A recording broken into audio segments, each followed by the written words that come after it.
성경 고린도전서 4장 1절과 2절입니다.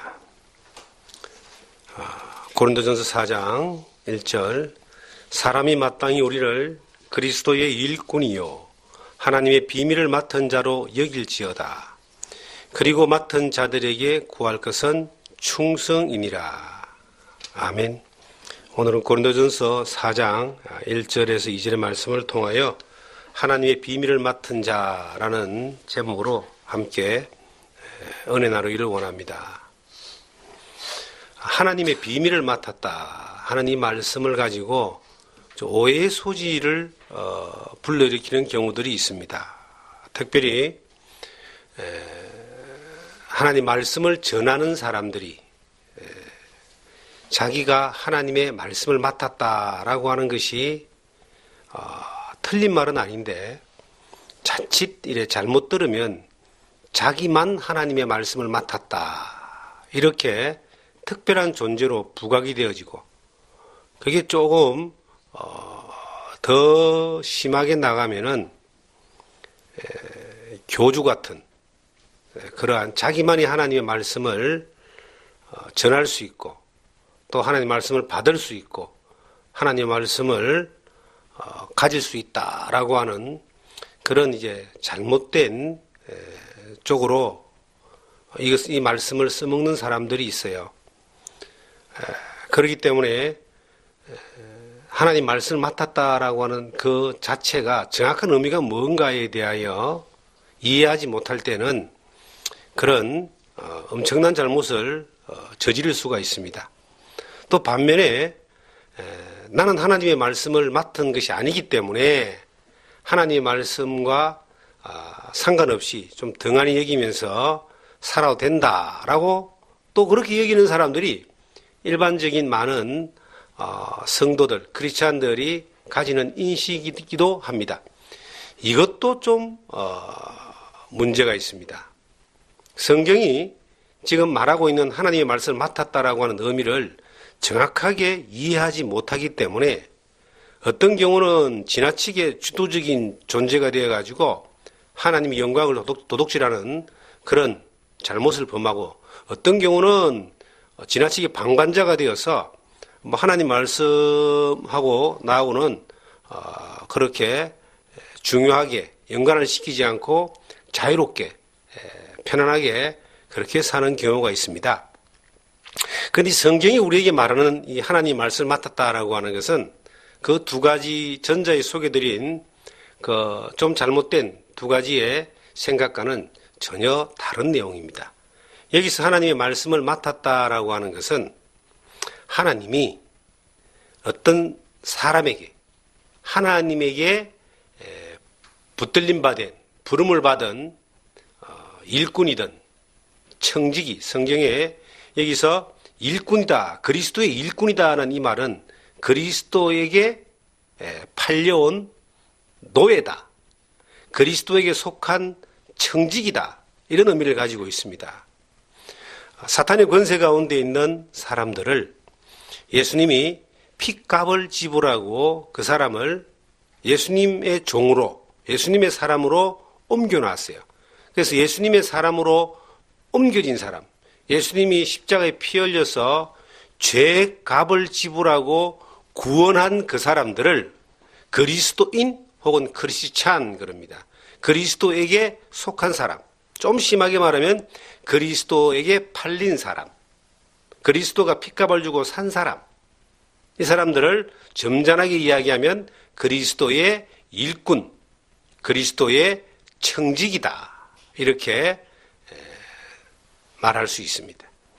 그러면 그리스도의 일꾼이요 하나님의 말씀을 맡았다라고 하는 이것은 그리스도가 그를 핏값으로 사서 그를 노예 혹은 종, 일꾼, 청지기로 똑같은 말입니다. 그를 불러서 그리스도가 그에게 어떤 일을 맡겨준 겁니다.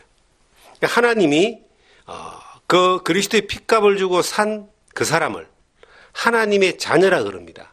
그 하나님이 그 자녀된 사람에게 청지기적인 일꾼과 같은 직무를 맡기고 그에게 어떤 일을 하라고 위임해 준 겁니다. 맡겨준 겁니다. 마치 직장에 출근을 하면은 10명의 직원이 있으면 그 10명의 직원에게 오너가, CEO가 그에게 합당한 직무를 배분해서 맡겨주는 것과 같습니다. 뭐 격리를 보거나 운전을 하거나 창고를 뭐 지키거나 아니면 물건을 사거나 팔거나 각자 자기가 맡긴 포지션에 따라서 이것을 맡겨주는 겁니다. 이것을 성경의 고린도전서 12장이나 로마서 12장에 보면은 은사다 그렇게 이야기해요. 하나님이 구원을 하신 것뿐만 아니라 그를 하나님의 자녀로 삼아주신 것뿐만 아니라 그에게 하나님의 일을 맡겨주는 겁니다. 믿음의 은사는 우리의 몸에 지체가 굉장히 많은 것처럼 믿음의 은사는 굉장히 다양합니다. 어떤 사람은 봉사하는 사람도 있고 어떤 사람은 찬양하는 사람도 있고 어떤 사람은 그냥 믿음으로 그냥 머물러 있는 사람도 있고 이것은 어린아이가 있고 갓난아이가 있고 청년이 있고 그 어른, 아비가 있는 것처럼 성경에 다양한 형태의 그 성별과 나이와 그리고 다양한 형태의 다양한 기준의 은사를 하나님이 맡겨주신다라고 하는 겁니다. 한 사람에게 한 번 맡겨서 끝까지 간다라고도 말할 수 없습니다. 그의 은사에 따라서 더 깊어지고 변화될 수도 있는데 여기에서 고린도전서 4장 1절 2절에 나오는 그 내용은 하나님의 말씀을 맡았다라고 이야기합니다. 하나님의 말씀을 전하기 위하여 일꾼된 사람에게 하나님이 그것을 맡겨줬다는 겁니다. 하나님의 그것을 일꾼 혹은 청직이라는 사람에게 맡겨서 하나님의 일이 나타나기 위하여 그를 불렀다. 이런 의미를 가지고 있습니다. 그러면 하나님이 말씀을 맡긴 대상이 얼마나 될까요? 몇 명일까요? 그리고 누구일까요? 이 하나님의 말씀을 맡은 대상은 예수 그리스도 안에서 죄 사함받고 구원받은 모든 사람들입니다. 우리가 이 몸에 기본적으로 여러 가지 이 지체가 있지만 이 기본적인 지체에서 뗄래야 뗄 수도 없는 가장 기본적인 것이 있는데 그것은 모든 지체에 피가 흐른다는 겁니다. 어디에도 우리가 몸에 예를 들어 상처를 내면은 그 모세 혈관을 타고 형성되어 있는 피가 스며 나오거나 피가 터집니다. 이것은 모든 이 몸에 피가 흐르지 않으면은 그 지체는 죽어버린 것이고 또 바로 썩어버릴 겁니다.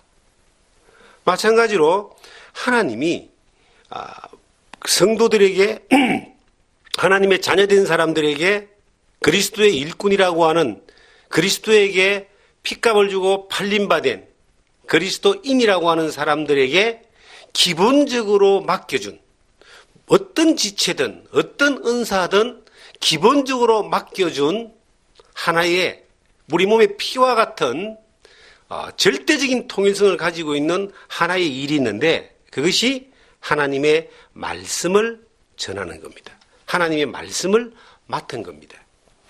하나님의 말씀을 맡았다라고 하는 이것을 위하여 온 지체와 온 몸이 혹은 온 교회가 움직이는 겁니다. 목사는 직접적으로 말씀을 전하는 그 일을 하지만 말씀을 맡은 자로서 말씀을 전하는 일을 합니다.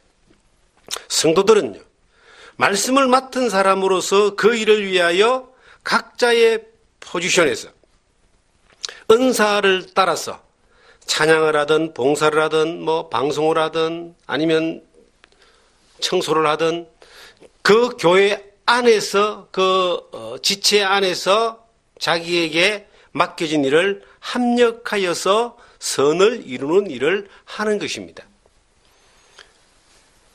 하다못해 교회 학교 학생이라 할지라도 그 또한 하나님이 예수 그리스도로 말미암아 하나님의 자녀된 믿음이 있다면 그 사람은 하나님의 말씀을 맡은 사람입니다. 하나님이 그 말씀을 맡기지 않은 지체가 없는 거예요.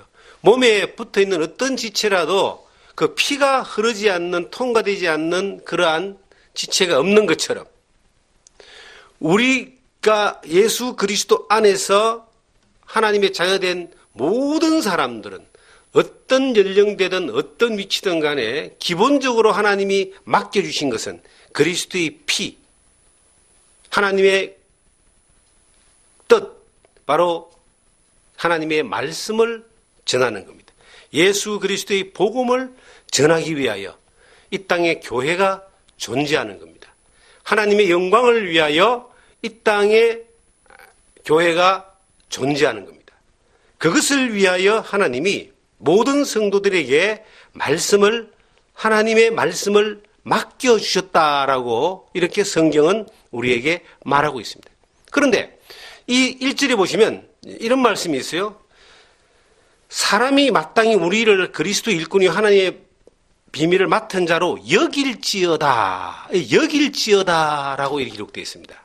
이 말은 뭐냐면 우리가 살아가는 삶의 그 모든 영역 가운데서 하나님의 말씀을 맡은 자처럼 살아라 이 뜻이에요.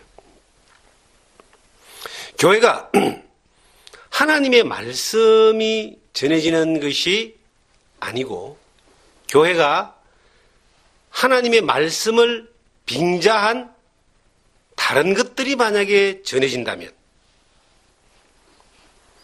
하나님의 복음, 하나님 영광이 아닌 다른 것들을 위하여 교회가 존재한다면 이것은 교회라는 이름은 우리가 볼 수 있어도 교회라고 하는 것에 대한 원래의 의미하고는 상관없는 하나의 단체가 될 것입니다. 교회도 여러 형태의 교회가 있습니다. 도시형 교회가 있고 시골형 교회가 있고 봉사형 교회가 있고 교육형 교회가 있고 선교형 교회가 있고 섬김형 교회가 있고 여러 가지 형태의 어떤 교회가 있을 수 있습니다. 지체가 다 동일하지 않듯이 교회도 지역마다 시대마다 또 환경마다 다를 수 있습니다. 그런데 이 교회가 존재하는 목적은 절대로 달라서는 안 됩니다. 이 교회가 존재하는 목적은 예수 그리스도의 생명의 복음이 이뤄진 영혼들에게 전해지는 것이고 전해지고 가르쳐지는 것이고 그로 인하여 전능하신 하나님이 영광을 받으시고 하나님의 영광이 머무르는 일을 위하여 교회가 존재하는 것입니다. 우리가 하나님의 말씀을 맡은 자로 여길지어다라고 하는 이 말씀에 하나님의 말씀을 맡은 사람답게 살고 하나님의 말씀을 맡은 사람처럼 살아라라고 하는 그러한 요구를 이 성경은 우리에게 하는 것입니다. 목회를 하다 보면은 어려울 때가 있습니다. 벽에 부딪힐 때가 있습니다. 참 힘겨울 때가 있습니다. 목회 때문에 힘겹지만 실은 살아가는 삶의 가치관 때문에 또 여러 가지 여건 때문에 어려울 때가 있습니다. 그럼에도 불구하고 우리가 이 목회라고 하는 것을 복음을 전하는 이 일을 할 수밖에 없는 이유가 뭘까를 생각해 봤습니다. 그것은 하나님이 맡겨주신 일이기 때문에 할 수밖에 없는 거예요. 이것은 사람이 맡겨준 것이 아니고 10년, 20년, 평생 직장이 아니라 영생을 주신 하나님이 영원한 소망 가운데서 약속하신 그 하나님이 살아계신 그 하나님이 맡겨주신 일이기 때문에 내가 어렵고 힘들고 혹은 좀 절망 가운데 있어도 그 하나님이 맡겨주신 것이기 때문에 포기할 수 없고 그리고 어떤 어려운 가운데서도 주저앉을 수 없고 등을 돌려서 뒤로 돌아갈 수 없는 거예요. 왜냐하면 하나님이 맡겨주신 것이기 때문에. 하나님이 일하시는 그 가운데 하나님이 나에게 그 일을 맡겼다면 어려운 과정도 그 하나님이 허락하신 것이다. 절망적이고 힘겨운 상황도 그 하나님이 허락하시고 인도하시는 것이다라고 믿기 때문에 그 어려운 순간에도 그 길을 갈 수밖에 없는 겁니다. 만약에 이것이 5년짜리 10년짜리로 끝나는 것이고 하나님이 아닌 사람으로 인하여 온 것이라면 그것은 그렇게 어려움과 힘겨움이 올 때 다른 생각을 하고 다른 선택을 하고 다른 방식으로 살아갈 수 있었을 겁니다. 그런데 이게 하나님이 맡기신 거예요. 요셉이라고 하는 사람이 자기 형들에게 이제 버림받고 팔려가지고 미디안 상인에게 팔려서 애굽까지 왔습니다. 거기에 이제 보디발이라고 하는 사람의 집에서 이제 종살이를 하는 거예요. 보디발에게 속한 재산이 되어버린 겁니다. 팔렸기 때문에. 그런데 거기에서 가정 총무로 열심히 일을 했어요. 하나님이 요셉과 함께 하심으로 형통했다 그랬습니다. 창세기 39장에 보면은 그렇게 기록되어 있습니다. 그런데 요셉을 통하여 하나님이 복을 주셔가지고 보디발의 그 집이 복을 받습니다. 그로 인해서 요셉은 편안하게 살아야 되는데 보디발의 그 부인에게 모함을 당해가지고 감옥에 들어가게 되죠. 감옥에서도 하나님이 요셉과 함께 하심으로 형통했는데 감옥에서도 요셉은 부지런히 하나님이 함께하는 사람처럼 살았어요. 만약에 저는 이런 생각을 해봅니다.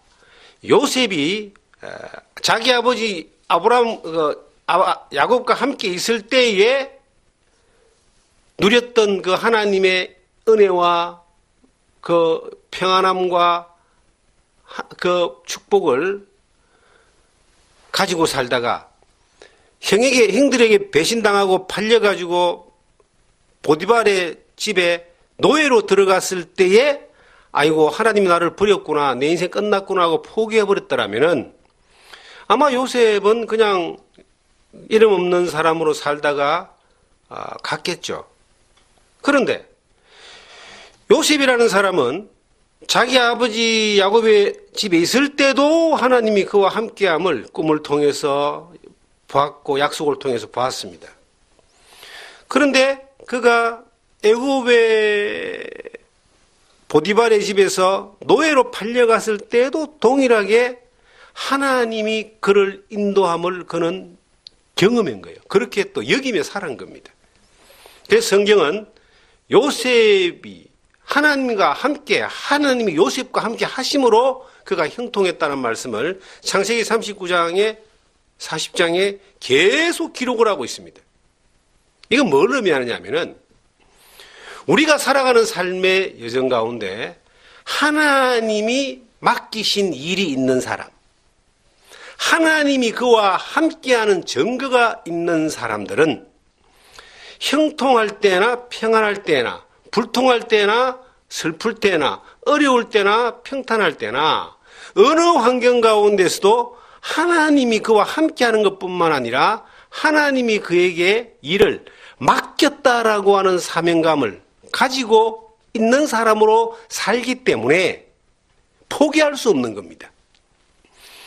만약에 요셉의 삶이 그 어려운 지경에 들어가서 하나님이 나와 함께하지 않는다라고 생각하고 하나님과 상관없는 사람처럼 살고 행동했더라면 하나님이 그를 통해서 역사하셨겠는가? 하나님이 역사하고 싶어도 본인이 역사할 수 있는 자리에 쓰임받을 수 있는 자리에 머물지 않기 때문에 아마 하나님 다른 방법을 통해서 그 계획을 이루셨을 수도 있을 겁니다. 물론 결과적으로 그렇지 않았지만 요셉이 요셉되고 요셉을 통해서 이스라엘 민족이 구원을 받고 요셉을 통해서 이스라엘의 그 70명의 자손들이 가나안의 흉년을 피해서 목숨을 구하고 애굽에 정착하면서 살게 된 그 이유는 하나님이 요셉을 쓰셨던 이유는 요셉을 통해서 야곱의 식구들을 구원했던 그 이유는 뭐가 있느냐? 요셉이 하나님과 함께하는 사람, 하나님이 그에게 맡기신 그 일을 맡은 자로서의 그 역할, 그렇게 받아들이고 그렇게 여기고 그렇게 살았기 때문에 절망적인 상황 가운데서도 하나님은 더 큰 계획을 이루는 과정으로 이것을 사용하신 겁니다. 보디발의 집에서 더 험한 곳으로 가잖아요. 애굽에 감옥으로 가잖아요. 거기에서 바로방의 꿈을 해석해 주게 되고 이스라엘 70명만 살린 것이 아니라 애굽 전 국민을 다 살린 겁니다. 애굽에 장차 닥쳐올 그 하나님의 계획은 7년 풍년이 있고 난 이후에 7년 흉년이 오는 겁니다. 그 바로의 꿈을 요셉으로 하여금 하나님이 해석하게 하고 요셉이 애굽의 총리가 됩니다. 요셉이 애굽의 총리가 되고 난 이후에 하나님이 보여주신 그 꿈대로, 그 예언대로 7년 풍년 때에 창고를 많이 짓고 곡식을 사다가 저장을 해놨다가 7년 흉년 때에 이것을 다시 비싼 가격으로 되팔아서 애굽은 초강대국이 되고요. 그로 인하여 이스라엘의 그 야곱의 자기 형제간들 야곱의 70명이라고 합니다. 전부 다 흉년에서 건져내어서 구원하는 일을 합니다. 여기서 우리는 무엇을 발견할 수 있느냐면은 요셉이라는 한 사람, 하나님의 일을 맡은 한 사람이 하나님의 일을 맡은 사람처럼 충성했을 때에, 그가 그 역할을 감당했을 때에 요셉의 삶의 여정 가운데서도 팔렸다가 노예였다가 죄수였다가 총리가 되는 인생 역전이라고 하는 것이 일어났는데, 이거는 비단 요셉 한 사람으로 끝나는 것이 아닌 겁니다. 요셉의 형제간들, 부모들, 그리고 모든 가족들이 전부 다 절망해서 그 극심한 기근의 굶주림 가운데서 그들이 전체적으로 구원을 받는 그러한 엄청난 복이 요셉을 통해서 흘러갔습니다. 이걸로도 끝나는 게 아니에요. 애굽을 살렸잖아요. 애굽이란 나라가 7년 흉년 때 망할 수도 있었습니다. 굶주리면 장사가 없어요. 그런데 7년 흉년이 도리어 애굽이란 나라가 최강국이 되고 부와 엄청난 그 국력을 축적할 수 있는 그러한 엄청난 복을 누리는 그러한 복이 요셉이라는 한 사람을 통해서 흘러간 겁니다. 우리가 여기서 한 가지 깊이 생각해야 되는 것은 내가 왜 하나님의 말씀을 맡은 사람으로 살아가는 것을 게을리하지 않고 어떤 어려움이 오고 어떤 벽에 부딪혀도 포기할 수 없고 포기하지 않고 그 길을 가야 하는가. 요셉을 보면 잘 우리가 계산이 될 겁니다. 어려움이 오는 것은 있을 수 있습니다. 왜냐하면 하나님의 계획은 하나님의 능력이 나타나야 되기 때문에, 하나님의 역사와 놀라운 영광이 나타나야 되기 때문에 그 도구로 쓰임받는 사람들이 때로는 어려움과 힘겨움과 절박함을 당할 수밖에 없는 그러한 데까지 끌고 간다는 겁니다. 바울 사도가 복음을 전하는 일을 위하여 어렵고 힘겹고 고난을 당했던 것은 그 어렵고 힘겨운 고난을 넘어있는 하나님의 영광과 능력을 경험함으로 말미암아 그 고난을 통해서 아시아와 유럽의 복음이 전해지고 교회가 세워지는 그러한 길들이 열렸고 결국 로마에까지 가서, 비록 그는 순교를 했지만 그 로마에 가는 그 여정과 로마에서의 그 여정을 통하여 이 세계의 그 당시 중심이었던 로마를 통해서 이 복음이 동서양 전체로 뻗어나가는 그러한 길을 하나님이 여셨던 겁니다. 고난이라는 걸 통해서 영광이 보장되는데, 고난이라는 걸 통하여 영광이 보장되는 걸로 끝나는 것이 아니라 고난을 통해서 하나님의 영광을 나타나기는 그 과정 가운데 하나님의 일하심, 역사하심, 능력과 놀라우신 기적 같은 것들을 경험하는 그러한 은혜를 누리게 되는 겁니다. 하나님의 말씀을 맡았다라고 하는 이것을 저는 근간에 생각을 해봤습니다. 이 하나님의 말씀을 하나님이 맡겨줬다라고 했을 때 이것을 소홀히 할 수 있을까? 게으를 수 있을까? 아니면 그 명령을 들은 척 만척 할 수 있을까? 절대 결코 그럴 수 없습니다. 왜냐하면 이것은 명령하신 분이, 말씀하신 분이 하나님이시기 때문입니다. 맡았다는 말은 명령을 받았다. 임무를 부여받았다. 그런 의미를 가지고 있습니다. 우리가 군인들을 한번 생각해 보겠습니다.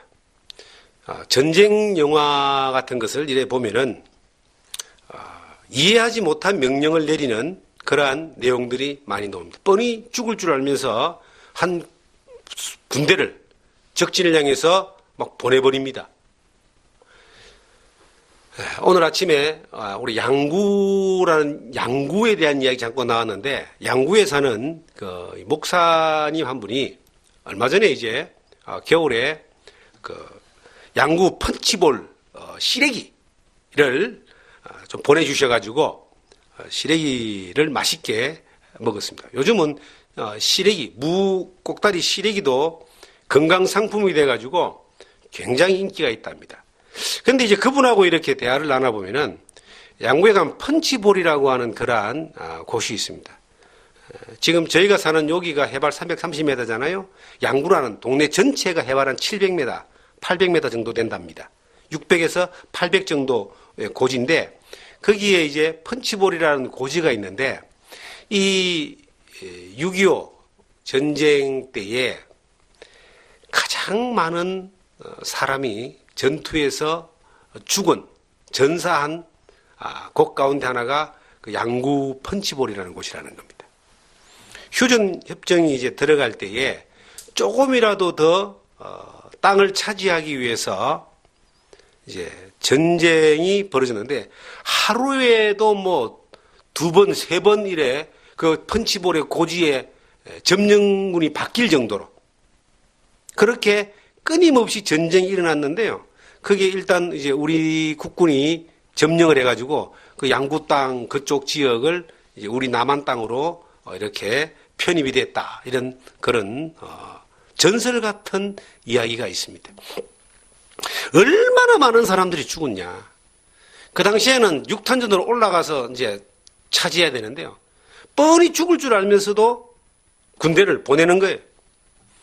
그러면 명령을 받은 사람들은 어떻게 할까요? 만약에 군인이 죽을 줄 아는데 모든 군인들이 다 가면은 뭐 거의 죽는 거는 보장되어질 정도의 치열한 전투인데, 상부에서 가라 그러면은 몇 시에 출발해라 그러면은 총알이 빗발치든지 뭐 포탄이 날라오든지 그리 올라가야 되는 거예요.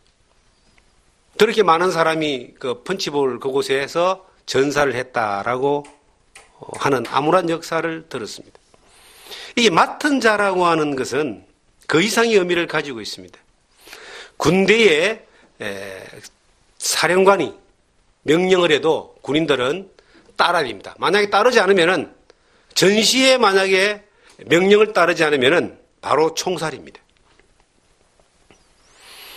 근데 우리는 지금 하나님의 말씀을 맡은 사람들이고 하나님의 명령을 받은 사람들이에요.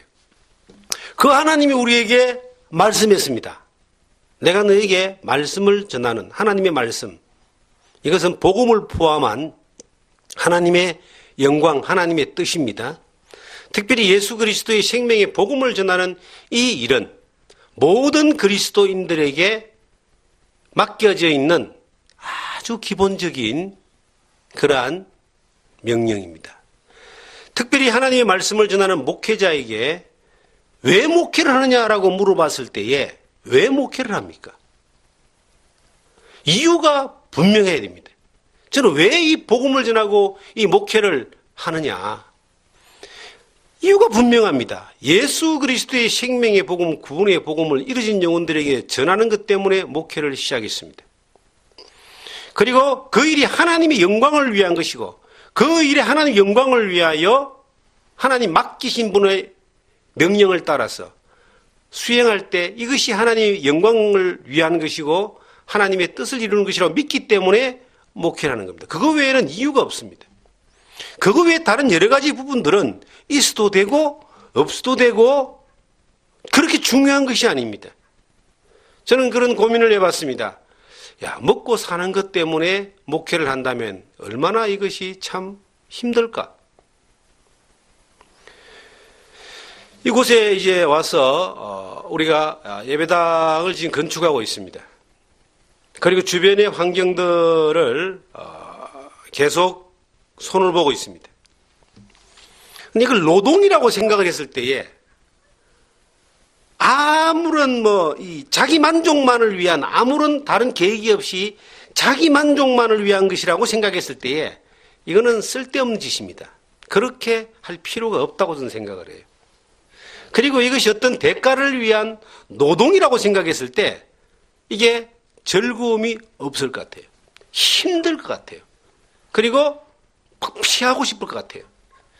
그런데 노동이 아니고 사명이라고 받아들일 때 이것이 하나님의 영광을 나타내기 위하여 살아가는 하나님의 말씀을 맡은 사람으로서의 해야 되는 일이고 그 일을 이루기 위한 과정의 일이라고 받아들였을 때에 이것은 사명이 되고 즐거움이 되는 겁니다.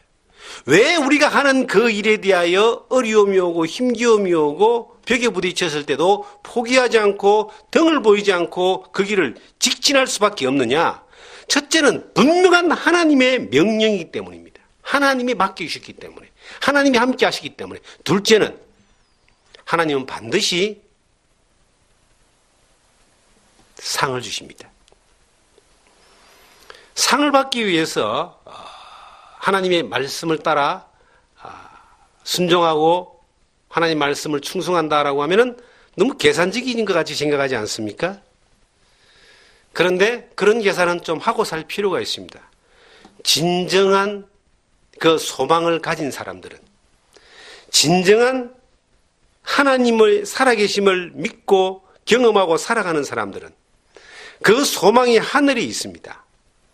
이 땅에 잠시 잠깐 있다가 사라지는 이 땅에 소망이 있는 것이 아니라 이 땅에서 영원한 하나님의 나라에 갔을 때에 받을 상급이 있습니다. 맡겨져 있는 사람에게 맡으신 분이 맡겨진 일을 어떻게 수행했느냐에 대하여 반드시 평가하는 날이 옵니다. 일한 대로 갚아주는 날이 옵니다. 하나님께 나아가는 자는 반드시 그가 계신 것과 자기를 찾는 자들에게 상 주신이심을 믿어야 할지니라. 히브리서 11장에 나오는 모든 믿음의 사람들은 상 주신 이를 바라보고 그것을 소망하며 살았던 사람들입니다. 물론 이 땅에 살면서 살아계신 하나님을 경험하고 믿고 살았던 사람이죠.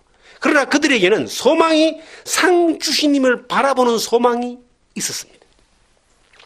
하나님은 우리에게 하나님의 말씀을 맡겨주신 것뿐만 아니라 모든 사람들에게 예수 그리스도를 믿고 하나님의 자녀된 그리스도인이라고 하는 모든 사람들에게, 그리스도 일꾼이라고 말하는 모든 사람들에게 하나님이 말씀을 맡겨주었어요. 맡겨주었기 때문에 나중에 뭐 하느냐? 평가를 하는 겁니다. 그리스도의 심판대 앞에서 우리가 선악간에 행한 일을 판단하는, 심판하는 그 날이 고린도후서 4장에 보면 그렇게 기록되어 있습니다. 그날은 반드시 옵니다. 어쩌면 우리가 생각했던 것보다 더 빨리 올 수도 있습니다. 그런데 이 땅에 살아가는 시간들 가운데서 내가 하나님의 말씀을 맡은 자로 여기면서 맡은 자답게 살았느냐에 대하여 물어봤을 때에 내가 지금 목회를 하는 입장에서 뿐만 아니라 여러분들이 각자 삶의 현장에서, 가정에서, 직장에서, 사회에서, 학교에서 어디에서든 간에 하나님의 말씀을 맡은 자로 여기며 그렇게 임무를 수행하며 살았느냐. 성경의 마태복음 25장에 보시면요. 이제 우리가 잘 아는 종들에게 주인이 마지막 네가 맡겨진 일을 어떻게 했느냐를 평가하는 그 평가가 나옵니다. 성경 한번 찾아보겠습니다. 마태복음 25장을 한번 찾아보시면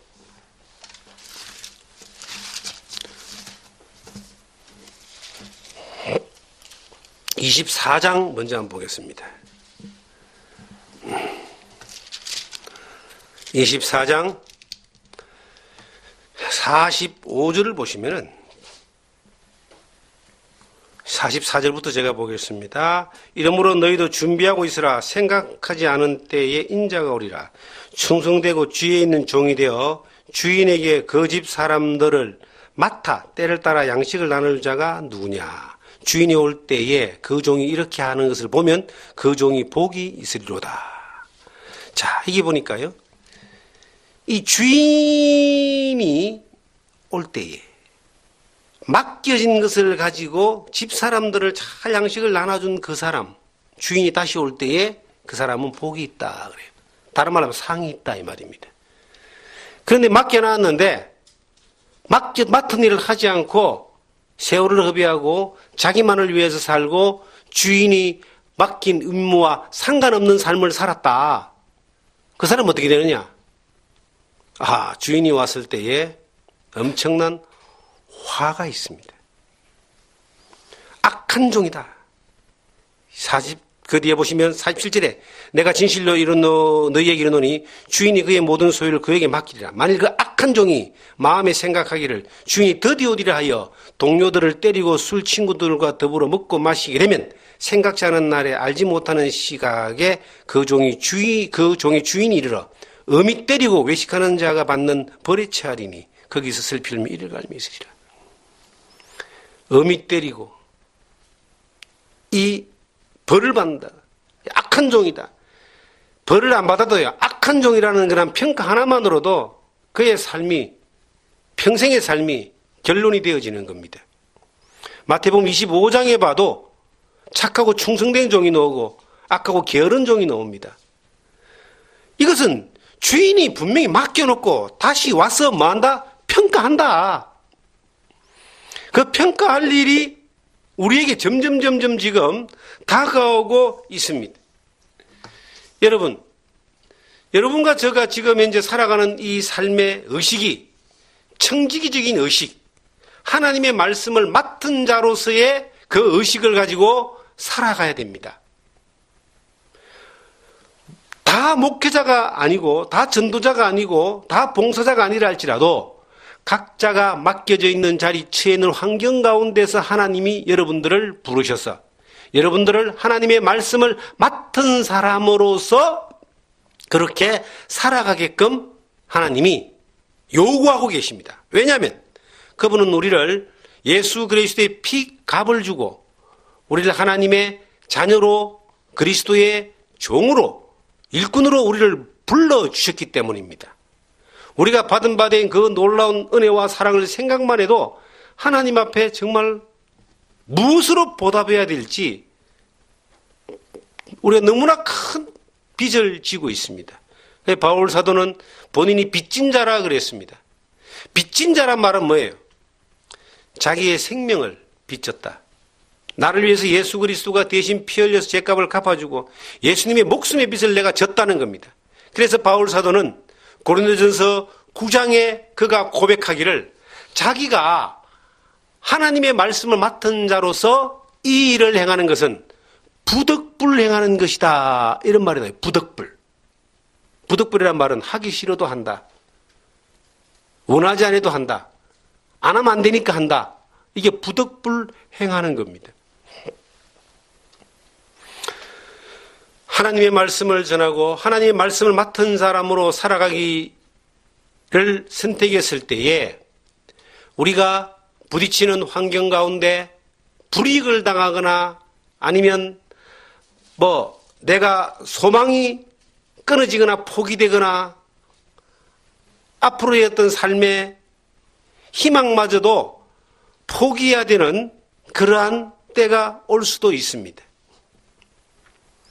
단지 예수 그리스도의 일꾼이고 그리스도의 하나님의 말씀을 맡은 사람으로 살아간다는 이유만으로도 그렇게 엄청난 것들을 때로는 포기해야만 되는 그러한 선택을 요구받을 때가 있습니다. 그럴 때에 우리는 어떤 태도를 취합니까? 부득불 하나님 말씀을 따라가는 사람의 태도를 취하는 것을 우리 앞선 믿음의 선배들은 그렇게 그 길을 갔고 우리 또한 그 길을 가기를 원합니다. 우리가 신앙생활 해나가는 삶의 여정 가운데 수없이 많은 선택해야 되는 기로가 있습니다. 선택 한번 잘못해가지고 굉장히 긴 시간 손해보는 사람들도 있고요. 어떤 사람은 선택 한번 잘못해가지고 감옥에서 평생을 보내는 사람도 있습니다. 우리나라에 장기수라는 사람, 장기수.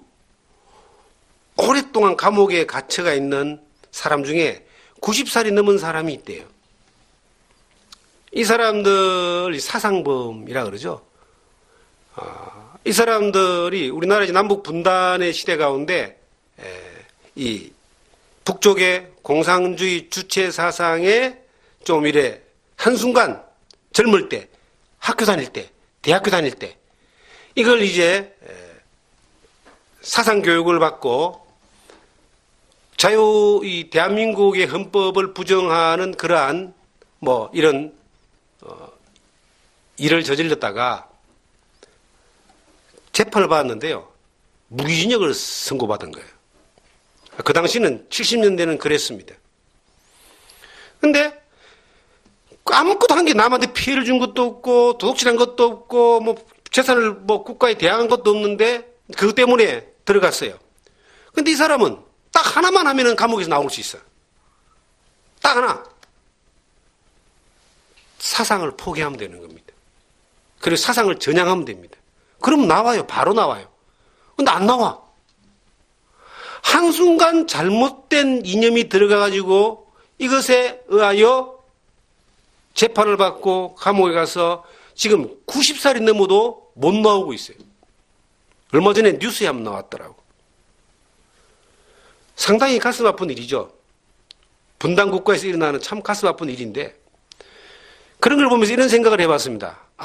이 순간의 선택이 이게 정말 평생을 좌우하는구나.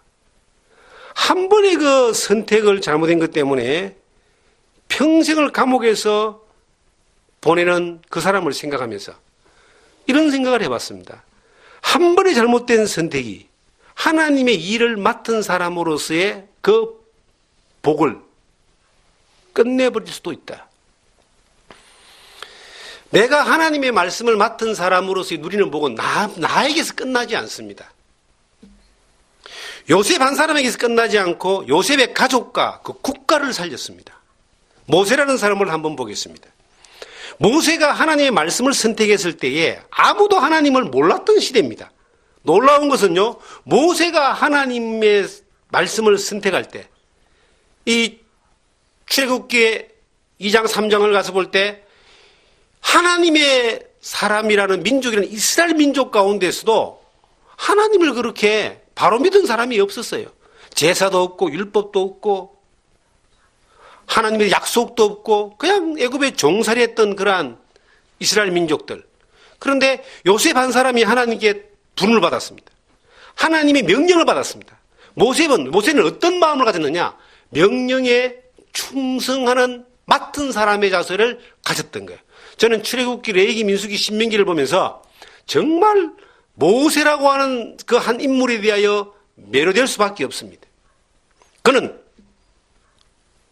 하나님처럼 될 수도 있었던 사람입니다. 그런데 모세는 하나님의 종으로서의 그 위치를 넘어가지 않았습니다. 왜냐하면 넘어가려고 그러면 하나님이 가만히 내버려 두지 않기 때문에. 히브리서 3장을 보시면 모세에 대해서 이렇게 성경은 말하고 있습니다.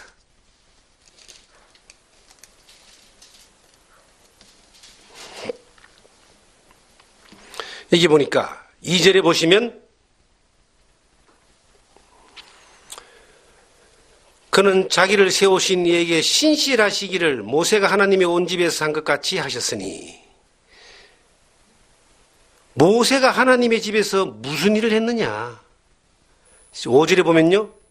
또한 모세는 장래에 말할 것을 정언하기 위하여 하나님의 온 집에서 뭐로요? 종으로 신실하였고. 모세가 하나님의 앞에서 종으로 신실했다. 이 종이란 말이 노예. 이런 의미를 가지고 있습니다. 모세가 하나님의 말씀을 듣고 하나님의 종으로서 딱 나왔을 때에 모세는 뭘 경험했느냐? 살아계신 하나님을 경험합니다. 호렙산 가운데 타는 뜰기나무 가운데서 하나님의 음성을 듣습니다. 하나님의 말씀대로 지팡이를 던져버리니까 뱀이 되고 잡으니까 하나님의 지팡이가 됐습니다.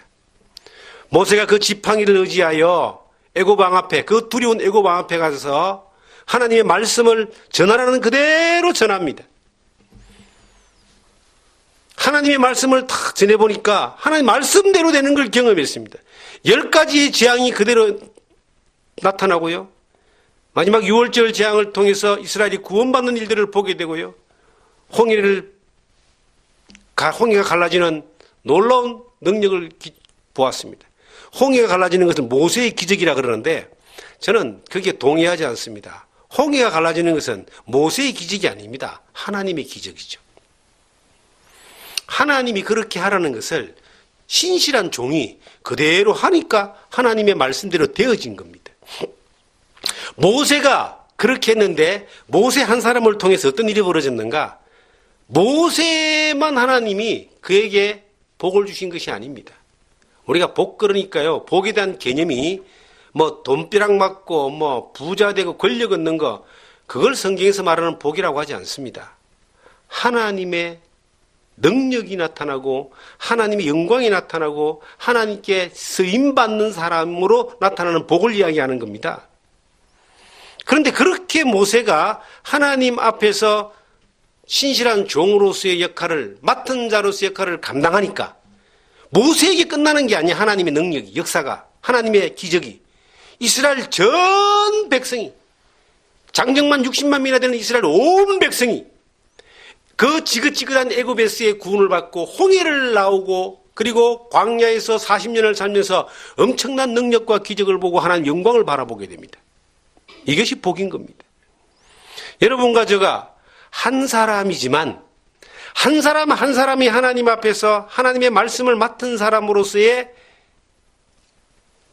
자세를 가지고 살아가게 되면은 우리 한 사람을 통해서 하나님 약속하신 것도 이루어지지만 내 주변에 나의 가족들에게 이 하나님의 놀라운 은혜가 전달되어서 나가게 되어 있습니다.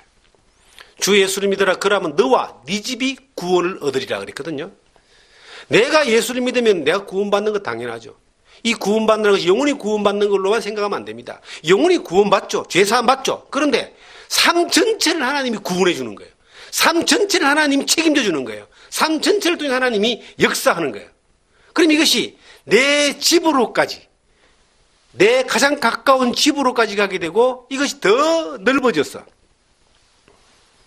모세와 요셉처럼 민족과 나라를 살리는 데까지 쓰임받는 놀라운 통로로 사용되게 되는 것입니다. 우리는 이것을 믿어야 됩니다. 저는 이것을 믿습니다. 목회를 하다가 보면은 하나님의 이 말씀을 맡은 사람으로 살아가는 여정 가운데 이해하기 힘든 어떤 어려움을 당할 때가 있습니다. 그것을 겪을 때 우리는 두 가지의 선택을 하게 돼요. 하나는 육신이 원하는 대로, 내 육신이 생각하는 대로 선택하게 됩니다. 육신의 생각은 사망이에요. 반드시 이것은 뒤끝이 아주 어렵게 장렬하게 나타나게 되어 있습니다. 그런데 하나님의 말씀을 맡은 자로서의 선택을 하게 됩니다. 그러면 어려움이 좀 더 지속될 수 있을지 모르겠지만 모든 그 과정 가운데 하나님의 능력, 기적, 역사, 일하심, 그 하나님이 맡겨주신 일을 이루어 가시는 것들을 우리는 보게 되는 것입니다. 지금 우리는 중요한 기로에 서 있습니다. 언제나 항상 중요한 기로에 서 있습니다. 우리에게 일을 맡겨주신 하나님의 영광과 역사를 볼 것이냐, 아니면 내가 원하는, 내 육신이 원하는 것을 쫓아가서 뭔가를 얻을 것이냐, 이 두 가지의 중요한 기로에 서 있습니다. 중요한 기로에 서 있을 때 우리의 이 육신이, 마음이 하나님의 말씀에 굴복하고 우리의 심령이 영이 기뻐하시는 쪽으로 선택할 때에 우리가 성령이 기뻐하시는 쪽을 선택할 때 성령의 충만이 오는 거예요. 성령의 일하시는 오는 겁니다. 하나님이 기뻐하는 걸 선택할 때 하나님의 일하심이 오는 겁니다. 내가 하나님의 기뻐하심을 선택하지 않는데 하나님 일하심이 올 것 같아요? 경험하기 굉장히 힘듭니다, 여러분.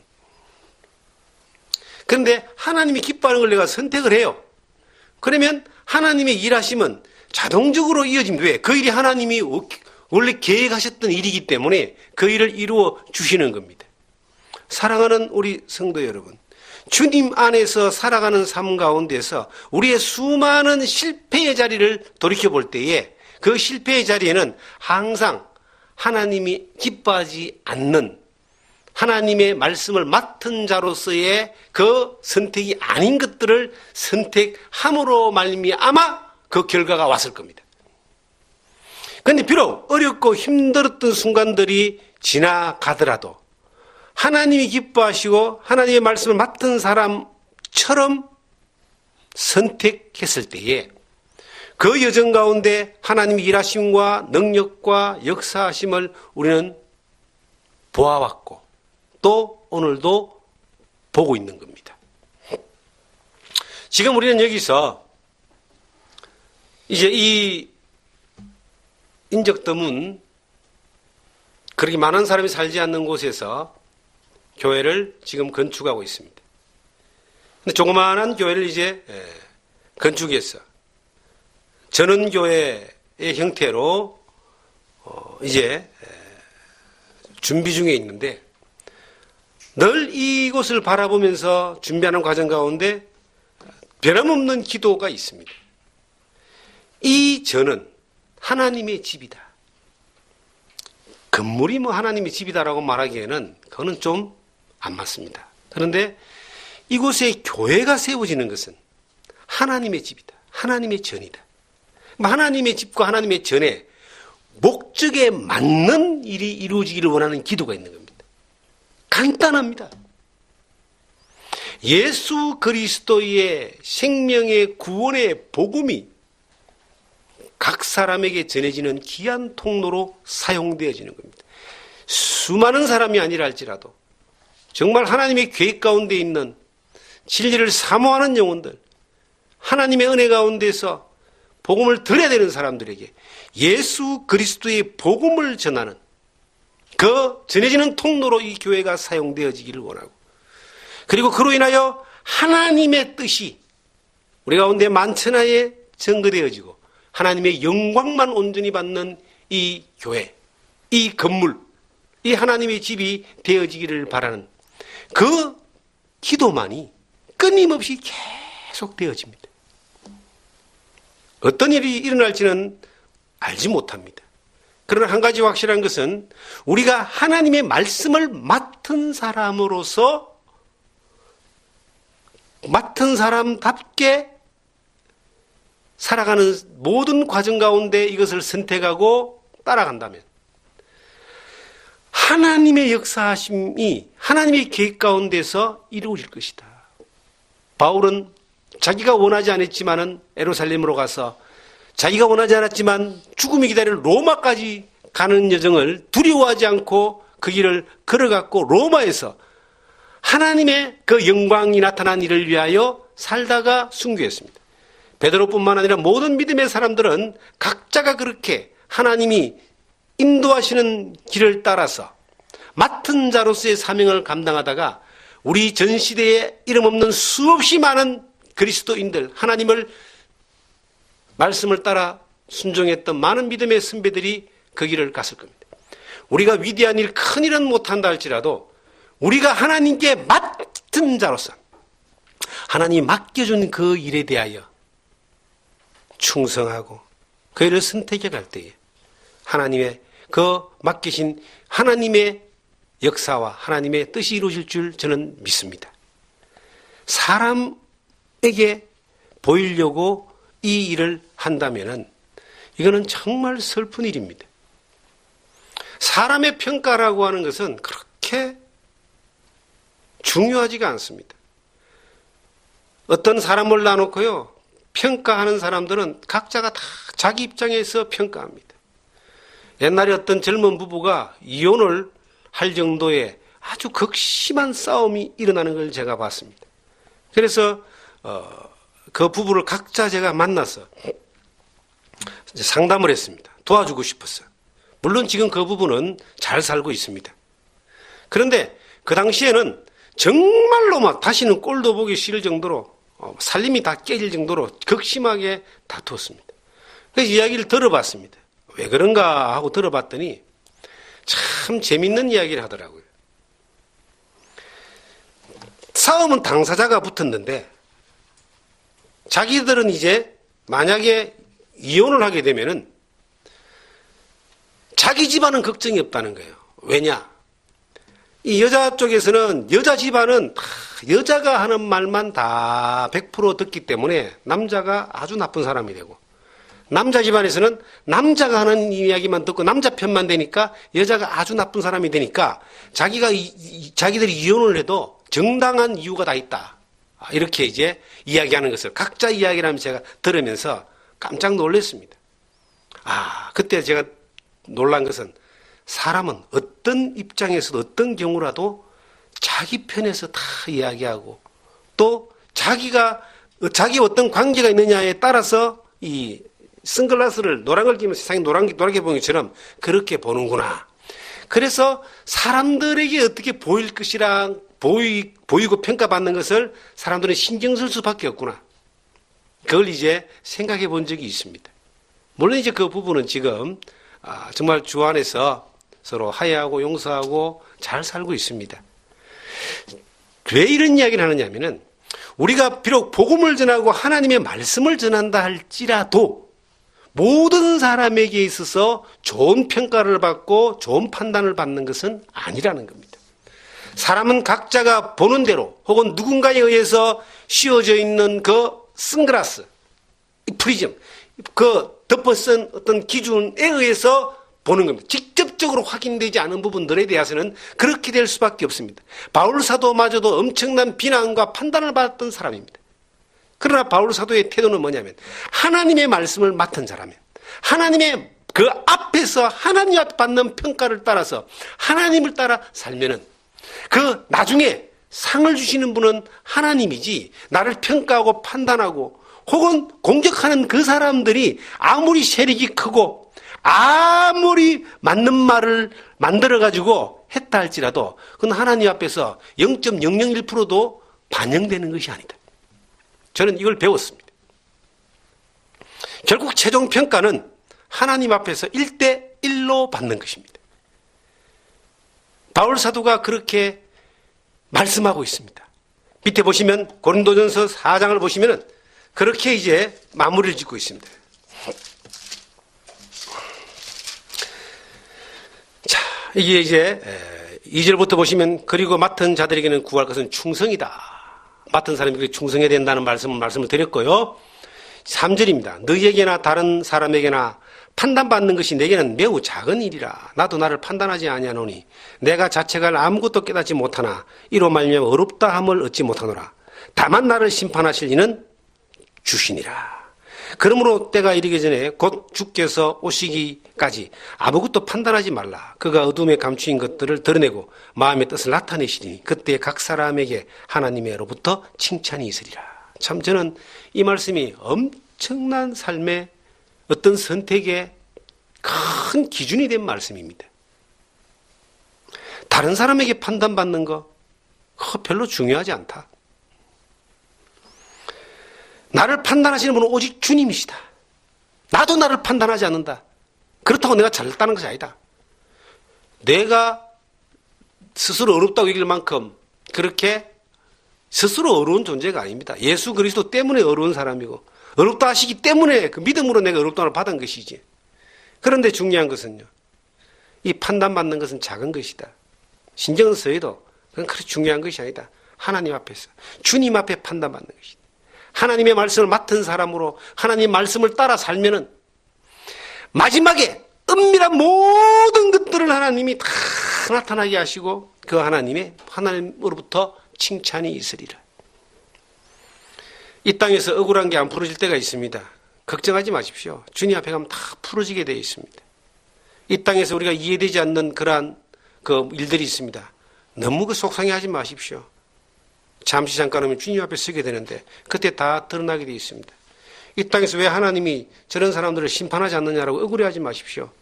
그것도 하나님의 권한에 있는 것이기 때문에 그거 너무 억울해할 필요 없습니다.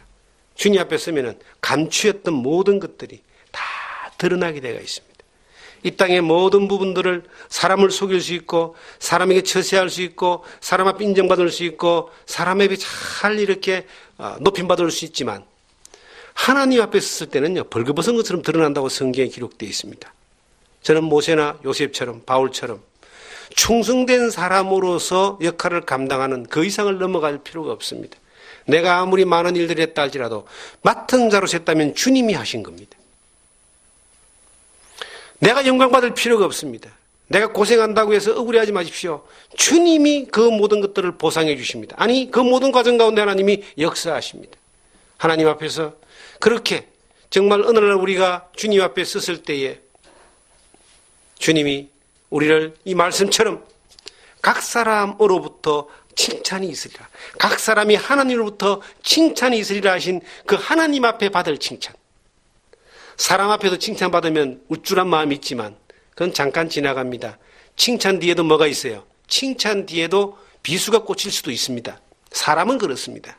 그런데 하나님 앞에 받는 영원한 그 칭찬을 바라보면서 이 땅에서 정말 하나님 앞에 하나님 말씀을 맡은 사람으로서의 그 사명을 충성스럽게 다하다가 정말 주님 앞에 섰을 때 잘했다 칭찬 들을 수 있는 그리고 이 땅에서 하나님의 능력의 역사가 나타나는 하나님의 복음의 통로, 영광의 통로가 되는 여러분과 제가 되기를 주님 이름으로 축원합니다. 기도합니다.